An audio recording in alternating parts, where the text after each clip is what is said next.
बिहार भी YouTube channel में आपका एक बार फिर से बहुत बहुत स्वागत है। आपने अभी तक चैनल को सब्सक्राइब नहीं किए तो लाल रंग का बटन दबाकर चैनल को सब्सक्राइब कर लें और बगल के घंटा बजा दें।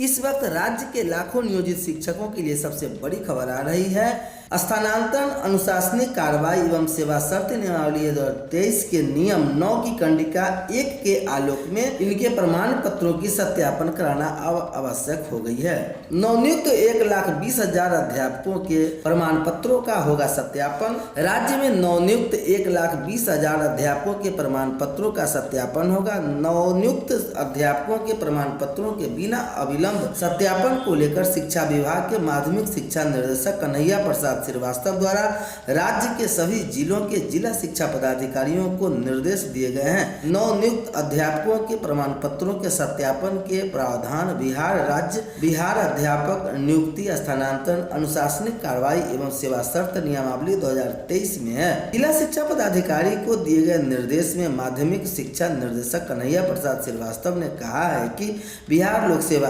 आयोग की अनुशंसा के आलोक में अनुशंसित अभ्यर्थियों को काउंसलिंग के उपरांत उनके स्तर से औपबंधिक नियुक्ति पत्र निर्गत किया जा चुका है। उन विद्यालय अध्यापकों के पदस्थापन की कार्रवाई की जा रही है। बिहार राज्य विद्यालय अध्यापक नियुक्ति, स्थानांतरण, अनुशासनिक कार्रवाई एवं सेवा शर्त नियमावली 2023 के नियम 9 की कंडिका 1 के आलोक में इनके प्रमाण पत्रों का सत्यापन कराया जाना आवश्यक है। इसके मद्देनजर जिला शिक्षा पदाधिकारियों को निर्देश दी गई है कि नवनियुक्त विद्यालय अध्यापकों के प्रमाण पत्रों की सत्यापन का कार्य आरंभ करना सुनिश्चित करेंगे ताकि बिना विलंब इसके प्रमाण पत्रों का सत्यापन कार्य पूर्ण किया जा सकेगा। शिक्षा विभाग से दूसरी सबसे बड़ी खबर आ रही है। नामांकन रद्द वाले छात्र छात्राओं को नहीं मिलेगी सरकारी योजनाओं की राशि। मेधा सॉफ्ट पोर्टल पर चिन्हित करने की शुरू हुई कार्रवाई। अब 22,73,000 छात्र छात्राओं के नामांकन रद्द। राज्य के सरकारी स्कूलों से पहली से 12वीं कक्षा तक के जिन छात्र छात्राओं के नामांकन रद्द हुए उन्हें मेधा सॉफ्ट पोर्टल पर चिन्हित करने की कार्रवाई शुरू हो गई है। यह कार्रवाई माध्यमिक शिक्षा निर्देशक कन्हैया प्रसाद श्रीवास्तव, जो शिक्षा विभाग के डीबीटी कोषांग के नोडल पदाधिकारी भी हैं, के निर्देश पर शुरू हुई है। आपको बता दूं कि गत जुलाई माह से अब तक सरकारी स्कूलों से बिना किसी पूर्व सूचना के लगातार 15 दिन तक अनुपस्थित रहने वाले पहली से 12वीं कक्षा तक के 22,73,606 छात्र छात्राओं के नामांकन रद्द किए जा चुके हैं। इनमें 18,63,040 छात्र छात्रा पहली से 8वीं कक्षा के हैं, जबकि 4,10,566 छात्र छात्रा 9वीं से 12वीं कक्षा के हैं। नामांकन रद्द करने की कार्रवाई शिक्षा विभाग के अपर मुख्य सचिव के पाठक के निर्देश पर चल रही है। यह कार्रवाई दोहरे नामांकन के मद्देनजर चल रही है। दरअसल ये बच्चे वैसे हैं जो पढ़ तो रहे हैं प्राइवेट स्कूल में, लेकिन सरकारी योजनाओं का लाभ लेने के लिए सरकारी स्कूल में नामांकित थे। सरकारी योजनाओं का लाभ देने के लिए सरकारी स्कूलों में पहली से 12वीं कक्षा तक में नामांकित छात्र छात्राओं की एंट्री मेधा सॉफ्ट पोर्टल में होती है। इसके मद्देनजर मेधा सॉफ्ट पोर्टल पर वित्तीय वर्ष 2023-24 के लिए नामांकन रद्द वाले छात्र छात्राओं को 3 दिन के अंदर चिन्हित करने के निर्देश माध्यमिक शिक्षा निदेशक कन्हैया प्रसाद श्रीवास्तव, जो शिक्षा विभाग के डीबीटी कोषांग के नोडल पदाधिकारी द्वारा जिला शिक्षा पदाधिकारियों एवं जिला कार्यक्रम पदाधिकारियों, योजना एवं लेखा को दिया गया है। नामांकन रद्द वाले छात्र छात्राओं को प्रधानाध्यापक द्वारा चिन्हित किया जाना है। स्कूलों में पढ़ रहे कितने बच्चे के पाठक ने मांगी जानकारी।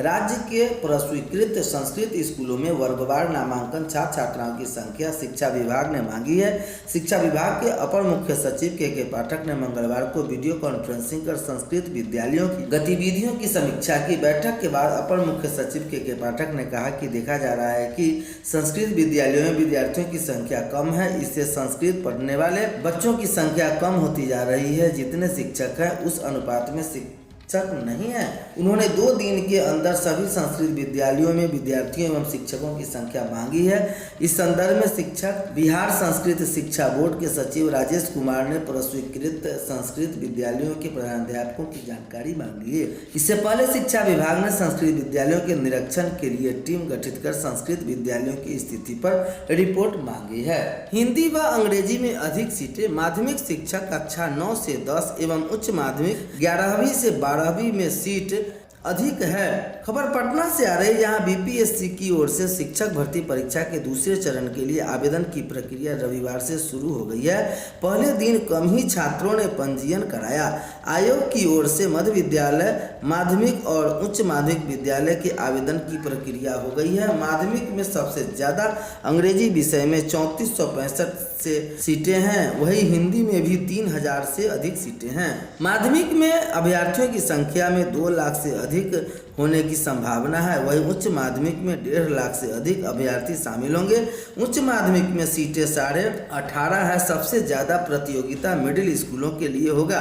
ज्ञात हो कि दूसरे चरण के लिए आवेदन की प्रक्रिया रविवार से ही जिले में शुरू हो जाएगी। देखा जाए माध्यमिक शिक्षक 9वीं से 10वीं में तो हिंदी में 3423, अंग्रेजी में 3465, विज्ञान में 2320, गणित में 2206, सामाजिक विज्ञान 1922, संस्कृत 1853, उर्दू वारिस 1219, अरबी 15, फारसी 49, बांग्ला 26, ललित कला 284, नृत्य 391, शारीरिक शिक्षा 556, मैथिली 80, संगीत 1068। उच्च माध्यमिक विद्यालय यानी 11वीं से 12वीं में सीट देखा जाए तो जंतु विज्ञान में 400, वनस्पति विज्ञान 561, रसायन शास्त्र 1857, गणित 1651, भौतिकी में 1919, अर्थशास्त्र 168, भूगोल 501, इतिहास 691, गृह विज्ञान 505, संगीत में 582, दर्शन शास्त्र 108, राजनीति शास्त्र 594, समाज शास्त्र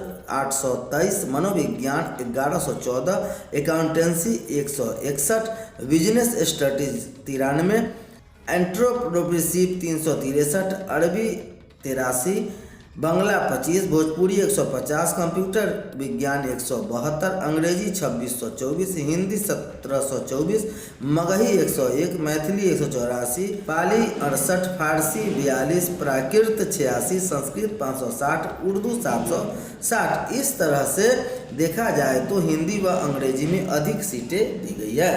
प्रदर्शन कर रही आंगनबाड़ी सेविका व सहायिकाओं पर पानी की बौछार, सरकारी कर्मी घोषित करने के लिए आंगनबाड़ी कर्मचारी यूनियन ने किया प्रदर्शन। खबर पटना से आ रही, जहां बिहार राज्य आंगनबाड़ी कर्मचारी यूनियन अटैक के संबंध में संयुक्त संघर्ष मोर्चा के बैनर तले मंगलवार को हजारों की संख्या में आंगनबाड़ी सेविका व सहायिका ने धरना प्रदर्शन कर दिया है। मोर्चा का मांग कर रही आंगनबाड़ी सेविका व सहायिका को सरकारी कर्मचारी घोषित किया जाए और सेविका को 25,000 व सहायिका को 18,000 मानदेय दिया जाए। मांगों के समर्थन में कई बार पुलिस से उनकी नोकझोंक भी हुई। विधानसभा घेराव के लिए सड़क पर उतरने वाली सेविका और सहायिका को रोकने के लिए पुलिस की वाटर कैनन के पानी से बौछार करनी पड़ी। आर ब्लॉक पर धरना को संबोधित करते हुए माले विधायक दल के उपनेता सत्यदेव राम ने कहा कि आपकी आवाज़ में हमने विधानसभा में मुख्यमंत्री के समक्ष रखा है।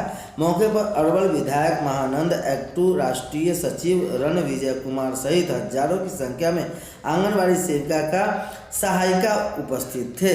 आंगनबाड़ी सेविकाएं सचिवालय के गेट पर 10 से 6 के बीच एकत्र हुए। चूंकि सचिवालय प्रतिबंधित क्षेत्र है, इस कारण महिला पुलिसकर्मी ने हल्का बल का प्रयोग कर प्रदर्शनकारियों को गर्दनीबाग की ओर भेज दिया। इस दौरान लाठीचार्ज नहीं हुई। तारकिशोर ने कहा कि सहायकों का समर्थन बिहार के पूर्व उप मुख्यमंत्री तारकिशोर प्रसाद ने आंगनबाड़ी सेविका व सहायिका के पटना में सोमवार को हो रहे धरना प्रदर्शन में शामिल हो उनकी मांगों का समर्थन किया है।